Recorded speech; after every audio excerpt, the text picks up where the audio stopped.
അത് കിട്ടിയില്ലെന്ന് പറയും. ആണോ? ശ്രീനി അത് ഓഡിഷൻ ചെയ്തത് ഗോഡ് இல்ல, പ്രോമിസ്. நான் 4 ஆடிஷன் போய் 4வது கிடைச்சது. மேபி அவர் 4வது டயர்ட் ஆகி வீட்டுக்கு போயிருப்பாரு நினைக்கிறேன்.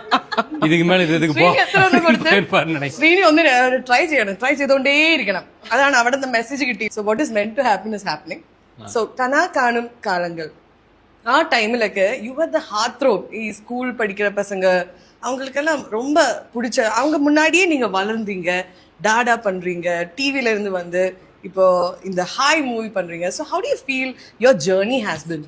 ஜேர்னி வந்து ஆக்சுவலாக ரொம்ப அவ்வளோலாம் யோசிக்க மாட்டேன். ஏன்னா ரொம்ப அந்த பின்னாடி யோசிக்கிறத விட நம்ம கரண்ட் ஃபியூச்சர் அதை யோசிச்சா போதும் அப்படிங்கிற மாதிரி தான் பேசிக்காக மைண்ட் செட் இருக்கும். ஓகே. ஆனால் ரீசெண்ட் டைமில் ஒரு கமெண்ட் ஒன்று பார்த்தேன்.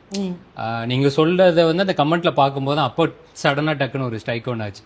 இந்த சீரியல் நடிச்சிட்டு இருந்தப்போ இவன் நினைச்சே பார்த்துருக்க மாட்டான்ல ஒரு நாள் இவன் நயன்தாரா கூட நடிப்பான்னு அப்படின்னு ஒரு கமெண்ட் ஒன்று பார்த்தேன். ഞാൻ അത് പറയണമെന്ന് വിചാരിച്ചതാണ്.